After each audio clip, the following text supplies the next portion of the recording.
Hi, everybody. This is Silvio Canto in Dallas, Texas on Wednesday, May the 3rd. And welcome to our commentary. Just a quick heads up. I have a post this morning, Wednesday morning, over at the American Thinker, talking about the problem that the armed forces are having recruiting volunteers. As you know, we have a volunteer army. We've had it for about 50 years. It's been actually very good, army. We fought two wars. Iraq and Afghanistan with that army. And it's been very successful as a fighting force. It's been a extremely efficient unit, but they've always been able to meet their recruiting goals, but they have not this year. In fact, overall, they're down like 20%. Well, that's a problem. That's a problem because we may have to fight a war at some point in the future, and we don't have enough recruits at the moment. I mean, you build up your army by bringing in new recruits, and then, of course, that's the nature of the game. They serve and they retire, and then new ones come in, and that's just been that's the way the story goes. And as I said, our volunteer army has actually done a fantastic job over the last 50 years, but they're not recruiting right now. And in my post, we talk about some of the problems. And one of the big problems is that for whatever reason, people are just not interested in serving in the U.S. Armed Forces. And also, another interesting fact: the Army has kind of gone woke on some of its practices, and I think that's turning off a lot of the more conservative young men, particularly the ones who come from military families where the father and the grandfather had served in the military. So check out my post over at the American Thinker today about this problem. This could become a real problem for the United States if we have to fight a war. It's a problem either way, but if we have to fight a war, of course, it would become a serious problem because then we would have to go back to the draft. Now, most young people today don't remember the draft, but that is how we fought Vietnam and Korea in World War II. You would simply get a notice from, I guess, the Department of Defense telling you to show up on Saturday because you were now the enlisting in the U.S. Army. That's how we fought wars in the past. We moved to the volunteer army after Vietnam. And as I said, it's actually worked extremely well. But here's the problem. It hasn't been working well. And at some point, something has to be done. Now, the natural inclination of a lot of the political class is to say, well, we have to either lower the standards or pay out more money. I don't think that's the answer. I don't think that's the answer. What we have to do is return to a time when people wanted to wear the uniform because they felt a sense of patriotism. And, after what happened in Afghanistan, after all of these incidents with woke policies in the military, in the article that I was linking to in my post, people, I guess the American public is not happy with the armed forces right now. And that, I think, is a direct reflection of the Biden administration. So check out my post. I think you're going to enjoy it. But one of the big stories today is that President Trump, former President Trump, is going to go on CNN for a town hall meeting. Now, I actually think that's a pretty good idea on the part of President Trump to go out there and talk to people. That's a good thing. And it's a great idea for CNN because they're finally going to get an audience. They've been struggling quite a bit, having an audience. They're simply not a network that a lot of people are tuning into. So I think it's a win-win situation. I don't know exactly who's going to be moderating. I would assume that they're going to be taking questions from the audience, as town hall meetings usually do. But as I say, either way, I think this is a win for both. It's a win for the Trump campaign, and it's a big win for CNN because they need an audience. And this is one way at least they'll be able to get 1 million people to watch him. The Texas shooter, the man who was accused of shooting that family just outside of Houston, Texas, apparently has been caught here in Texas. He was hiding somewhere. I don't know all the details, but he was hiding somewhere, and there were some tips that led the police to finding him. Now, not just this man, but other people have also been arrested, his wife and other people. This is an amazing story, this man. I mean, beyond the horrific shooting, which is, of course, incredible to describe. You got people being shot at, children being shot at. But this is an amazing story. This is a man who had been deported 4 times. He had I think a DWI incident with the police, and had been deported 4 times, and then came back to the United States each time.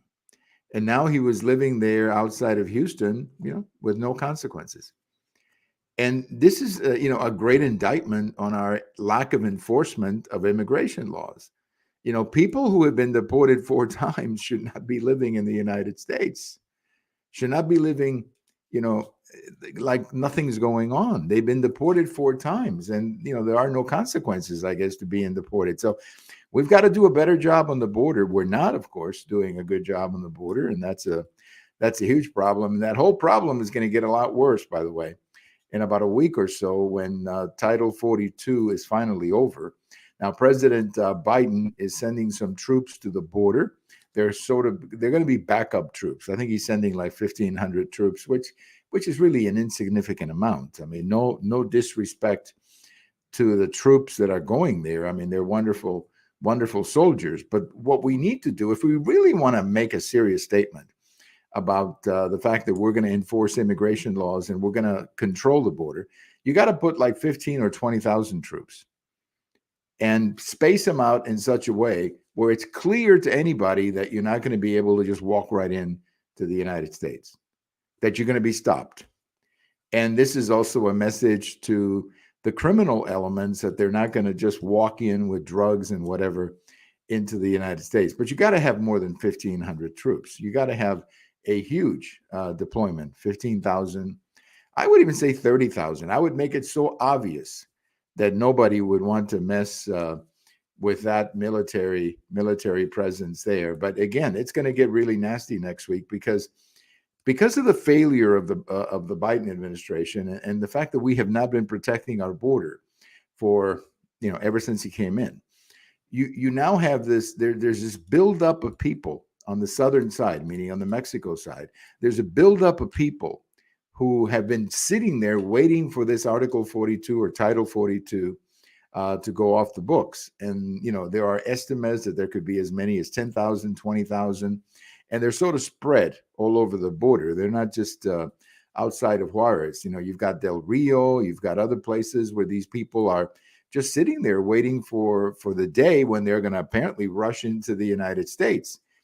So it could get really ugly. It could get really ugly on the U.S.-Mexico border. There could be some nasty confrontations between the authorities and some of these people. And again, I put this on the doorstep of the Biden administration. This is what happens when you don't have a clear border enforcement policy.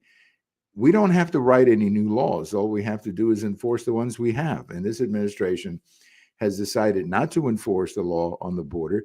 And by the way, that is responsibility number one of the president of the United States, is to enforce the law. That's responsibility number one of the president of the United States. Obviously, he's not doing it.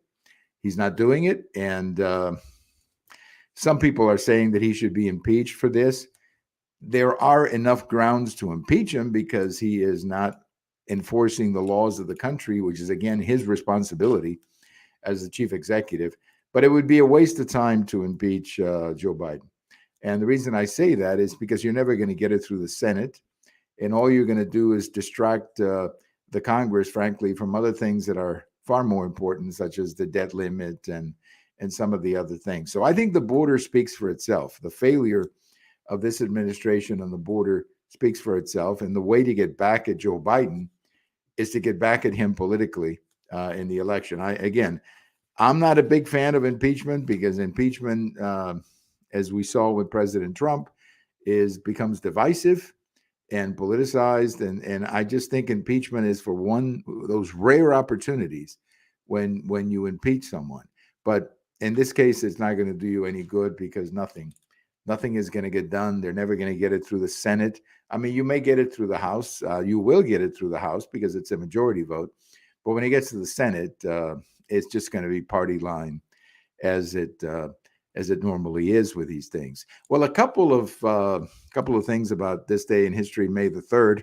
We say happy number 89 to Frankie Valli. Frankie Valli, for those of you who've been following music for the last 50 years, he was first the lead singer of the Four Seasons. Then he went out on his own and had actually quite a career on his own. Then I think eventually he came back to the Four Seasons. But much of his career, what identifies Frankie Valli is that voice that he has, that very unique voice that he has. And we heard that on many of the Four Seasons number one songs and many of the top hits of the Four Seasons. And then again, as I said, when he went solo in the 1970s.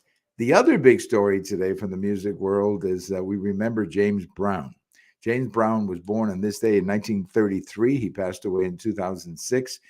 Look, James Brown is a classic, and they call him the Godfather of soul. The man's a classic. I mean, his voice, his style, his songs. I mean, he's a classic. When you hear James Brown, you know it's James Brown. There's no doubt in your mind as to who you're hearing. And for me, again, having grown up in that time, when you would see him on TV or listen to him on the radio, James Brown, the Godfather of soul, the great James Brown. Again, no one like James Brown, and I doubt very much that we will ever get anybody like James Brown in the future. Just a quick heads up, we did our weekly review of Texas politics with our friend George Rodriguez. We did that on Tuesday. And one of the things that we talked about in that conversation, in the video that we did, is that there is apparently a new challenger to Senator Cruz. So a second Democrat who's going to be challenging Senator Cruz. And his name is Allred, Representative Allred of here in the Dallas, Texas area. So it looks like State Senator Gutierrez from South Texas and Representative Allred from the Dallas area are the two Democrats who are apparently going to get in to run against. Of course, they have to go through a primary, but they're the two who are thinking about, not just thinking, apparently they are very seriously thinking about challenging Senator Cruz. I think both have an uphill challenge for the simple reason that they're not that well known outside of their areas. And if you're going to run in Texas against a guy like Ted Cruz, you've got to have a guy who can compete in the rural areas where Cruz is going to do very well. In the suburbs, you got to have guys who can compete in those areas. And neither one of these two Democrats, especially Gutierrez down in South Texas, is very well known. Allred a little bit more because he's a member of the federal Congress. But still, they're both relatively unknown. So check out my conversation with George Rodriguez on this subject on the Tuesday video. Have a great day, everybody. This is Silvio Canto in Dallas, and we'll talk to you later.